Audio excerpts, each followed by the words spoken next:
Hello student, welcome to our YouTube channel commerce efficiency. आज की class में हम कवर करेंगे काइंड्स ऑफ टेबल, यानी कि टेबल जो कितने टाइप की होती है। इसे लास्ट क्लास में हमने कवर किया था कि गाइडलाइंस क्या है, जब भी हम टेबल को बनाएंगे तो किन गाइडलाइंस को फॉलो किया जाएगा। तो हमने लास्ट क्लास के अंदर टॉपिक कवर किया है। अगर अभी तक आपने लास्ट क्लास ही नहीं देखिए ताकि आपके स्टडी में कंसिस्टेंसी बनी रहे। अगर अभी तक आपने मेरे यूट्यूब चैनल कॉमर्स एफिशिएंसी को सब्सक्राइब नहीं किया, सब्सक्राइब कीजिए और बेल आइकन जरूर प्रेस कीजिए ताकि जब भी मैंने वीडियोस अपलोड करूं सबसे पहले नोटिफिकेशन आपके पास जाए, आप वीडियोस को देखिए और आपकी स्टडी बूस्टअप हो।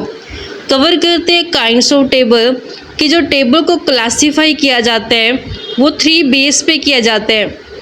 पर्पस ऑफ टेबल के बेस पे, ओरिजिनलिटी ऑफ टेबल के बेस पे और कंस्ट्रक्शन ऑफ टेबल के बेस पे।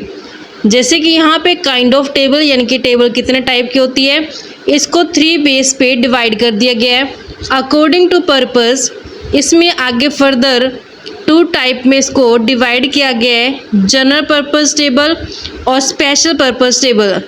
अकॉर्डिंग टू ओरिजिनलिटी के बेस पे फर्दर 2 पार्ट में डिवाइड किया गया है, ओरिजिनल टेबल और ड्राइव टेबल। कंस्ट्रक्शन के बेस पे सिंपल और 1 वे टेबल और कॉम्प्लेक्स टेबल। आगे फर्दर कॉम्प्लेक्स टेबल को सब डिवाइडेड कर दिया गया है, डबल और 2 वे टेबल, ट्रेबल टेबल और मैनीफोल्ड टेबल। तो इसके टाइप्स हैं, एक एक करके इसका डिस्क्रिप्शन कवर करते हैं। सबसे पहले आती है table according to purpose. Purpose के बेस पे हम जो टेबल है उसको 2 पार्ट में डिवाइड करते हैं, एक जनरल पर्पस टेबल और दूसरा special purpose table. General purpose नाम से क्लियर है, यहाँ पे जो टेबल बनाई जाती है वो जनरल यूज़ के लिए बनाई जाती है। कोई स्पेसिफिक पर्पस नहीं होता इसको बनाने का, ना ही कोई स्पेसिफिक प्रॉब्लम के ऊपर है जो ये टेबल बनाई जाती है। ये table just as a data bank होती है जिसका यूज़ किया जाता है रिसर्चर द्वारा वेरियस स्टडी करने के लिए, यानी कि बहुत सारी स्टडी करने के लिए जनरल पर्पस टेबल का यूज़ किया जाता है कि रिसर्चर के द्वारा। ये टेबल है जो जनरली अटैच कर दी जाती है किसी कुछ ऑफिशियल रिपोर्ट के साथ। जब ऑफिशियल रिपोर्ट होते जैसे कि यहाँ पे सेंसस रिपोर्ट ऑफ इंडिया है, उसके साथ ऐसे जनरल पर्पस टेबल का जो अटैच कर दिया जाता है, इसको हम रेफरेंस टेबल भी बोलते हैं। नेक्स्ट आती है स्पेशल पर्पस टेबल। नाम से क्लियर है कि इस टेबल को बनाने का एक स्पेशल पर्पस होता है। एक स्पेशल पर्पस को लेकर के ये टेबल है जो बनाई जाती है। जो ये टेबल होती है ये small table limited to the problem under consideration, यानी कि एक स्मॉल टेबल होती है जो मेन फोकस किसके ऊपर करती है, प्रॉब्लम के ऊपर, कि जिस प्रॉब्लम को कंसीडर करके ये टेबल बनाई गई है उस प्रॉब्लम के ऊपर इसका फोकस रहता है कि वो कवर की जाए इस टेबल को बनाते समय। ये जो टेबल होती है प्रेजेंट की जाती है in the form of result of the analysis, यानी कि जो रिजल्ट आए हैं एनालाइज करने से, तो वो रिजल्ट को इस टेबल के अंदर जो दिखाया जाता है। इसी कारण से इस टेबल को हम समरी टेबल भी बोलते हैं। नेक्स्ट आते हैं table according to originality, original data और ड्राइव डाटा। तो जब ओरिजिनल डाटा को हम दिखाते हैं टेबल के अंदर तो वो ओरिजिनल टेबल कहलाती है। इसमें जो डाटा कलेक्ट किया जाता है कि रिसर्चर द्वारा उस डाटा के अंदर किसी भी तरीके से कोई भी मैनिपुलेशन है जो नहीं की जाती। जो डाटा है जैसा है वो एज इट इज़ दिया जाता है, ओरिजिनल डाटा है, इसी को हम ओरिजिनल टेबल के अंदर दिखाते हैं तो वो ओरिजिनल टेबल कहलाती है। यानी जिस फॉर्म में हमने डाटा को कलेक्ट किया है उसको सेम फॉर्म को हमने टेबल के अंदर दिखाना ओरिजिनल टेबल कहलाता है। नेक्स्ट होता है ड्राइव टेबल। ड्राइव टेबल का मतलब क्या होता है कि हमने जिस फॉर्म में डाटा को कलेक्ट किया उसको सेम फॉर्म में नहीं रखते, उसको पहले कन्वर्ट कर देते हैं किसी रेशो या फिर परसेंटेज के अंदर, तब उसको प्रेजेंट किया जाता है जब टेबल में, उसे ड्राइव टेबल बोलते हैं। नेक्स्ट हमारे पास बेस आता है टेबल का, table according to construction. Construction के बेस पे टेबल को डिवाइड किया गया है, सिंपल और 1 वे टेबल। नाम से क्लियर है कि इसमें सिर्फ एक ही करैक्टरिस्टिक्स है जो शामिल की जाती है टेबल को बनाते समय। जैसे कि यहाँ पे हमारे पास टेबल गिवन है, इसके अंदर हमने नंबर ऑफ स्टूडेंट है जो कॉलेज के दिखाए हैं कि 11 क्लास के स्टूडेंट है जो 200 है, बीए फर्स्ट ईयर के 100 स्टूडेंट हैं, बीए सेकेंड ईयर के 80 स्टूडेंट हैं, बीए थर्ड ईयर के 60 स्टूडेंट हैं और टोटल स्टूडेंट है 440। ये टेबल हमारी सिंपल टेबल और 1 वे टेबल कहलाती है क्योंकि हमने सिर्फ इसमें एक ही कैरेक्टरिस्टिक्स को शामिल किया जो कि नंबर ऑफ स्टूडेंट है। नेक्स्ट टाइप होता है इसका कॉम्प्लेक्स टेबल।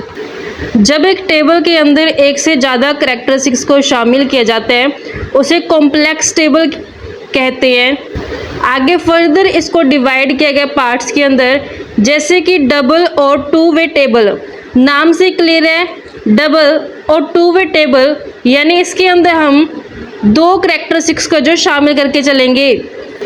जैसे कि एग्जाम्पल के इस टेबल में हमने देखा कि इसमें हमने दो कैरेक्टरिस्टिक्स को शामिल किया, जिसमें हमने नंबर ऑफ स्टूडेंट को बॉयज़ और गर्ल्स के अंदर आगे सब डिवाइडेड कर दिया। कि जैसा कि हमने यहाँ पे वन वे टेबल के अंदर यानी कि जो सिंपल टेबल है उसमें क्या कहते हैं एक ही कैरेक्टरिस्टिक्स को शामिल किया था।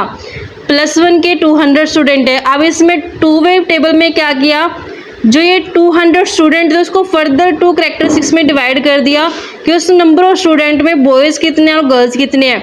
तो टोटल 200 स्टूडेंट में से 160 बॉयज़ हैं और 40 गर्ल्स हैं। ऐसे भी फर्स्ट ईयर के जो स्टूडेंट हमने दिखाए थे यहाँ पे कि वो 100 स्टूडेंट हैं, उसमें से 40 बॉयज़ हैं और 60 गर्ल्स हैं। इस तरीके से जब हम एक टेबल को टू वे टेबल बनाते समय दिखाएंगे तो उसमें कम से कम दो कैरेक्टरिस्टिक्स है जो दिखाई जाती है। टू वे का मतलब है कि दो कैरेक्टरिस्टिक्स के अंदर शामिल की गई हैं, इसी कारण से इसको टू वे टेबल बोला गया है। नेक्स्ट होता है ट्रेबल टेबल। नाम से क्लियर, ट्रेबल मतलब कि तीन कैरेक्टरिस्टिक्स जब टेबल के अंदर दिखाएंगे उसे ट्रेबल टेबल बोला जाएगा। जैसे कि हमारे पास ये टेबल है, इसमें हमने क्या किया, आगे फर्दर सब डिवाइडेड कर दिया पार्ट्स को कि बॉयज़ में भी रूरल कितनी है और अर्बन कितनी है, यानी कि ग्रामीण और शहरी कितनी है। ऐसी गर्ल्स में भी रूरल कितनी है और अर्बन कितनी है और इनका टोटल यहाँ पे दिखाया गया है। तो इस तरीके से जब हम टेबल को डिवाइड कर देते हैं 3 कैरेक्टरिस्टिक्स के अंदर तो वो हमारे पास ट्रेबल टेबल बन जाती है। नेक्स्ट आते हैं मैनीफोल्ड टेबल। मैनीफोल्ड का मतलब क्या होता है कि एक टेबल को हम दो या दो से ज़्यादा, 3 या 3 से ज़्यादा कैरेक्टरिस्टिक्स के बीच में हम डिवाइड करते हैं, क्योंकि दो कैरेक्टरिस्टिक्स इसके अंदर शामिल की गई है two way table, 3 type characteristics है जो किसके अंदर शामिल की गई है ट्रेबल टेबल। जब 3 से भी ज़्यादा कैरेक्टरिस्टिक्स हम टेबल के अंदर दिखाते हैं तो वो आते हैं मैनीफोल्ड टेबल के अंदर। तो यहाँ पे जैसे कि मैनीफोल्ड टेबल के अंदर आगे फर्दर सब डिवाइडेड कर दिया गया है कि जो रूरल एरिया के अंदर स्टूडेंट थे उसमें से मैरिड कितने हैं और अनमैरिड कितने हैं। अर्बन जो एरियाज़ के अंदर बॉयज़ थे उसमें भी मैरिड कितने हैं, अनमैरिड कितने हैं। ऐसे गर्ल्स के केस में आगे फर्दर रूरल के एरिया वाले स्टूडेंट को डिवाइड कर दिया गया मैरिड और अनमैरिड में, अर्बन के बच्चों को भी डिवाइड कर दिया मैरिड और अनमैरिड में। इस तरीके से हमने क्या किया, टेबल को मैनीफोल्ड टेबल के अंदर कन्वर्ट कर दिया, यानी कि इसमें 3 से ज़्यादा कैरेक्टरिस्टिक्स को शामिल कर दिया है। तो इस तरीके से बच्चों हमारे पास एक कंसेप्ट बनता था कि जो टेबल है वो कितने टाइप की होती है, तो हमने इसको कवर किया। आई होप आपको ये कंसेप्ट क्लियर हो गया। नेक्स्ट क्लास में इसका नेक्स्ट टॉपिक कवर करेंगे, classification of data and tabular presentation. ऐसे ही रेगुलर क्लासेस के लिए आप मेरे यूट्यूब चैनल कॉमर्स प्रोficiency को सब्सक्राइब, लाइक और शेयर करें। बेल आइकन जरूर प्रेस करें ताकि जब भी मैं न्यू वीडियोस अपलोड करूं सबसे पहले नोटिफिकेशन आपके पास जाए, आप वीडियोस को देखें और आपकी स्टडी बूस्टअप हो।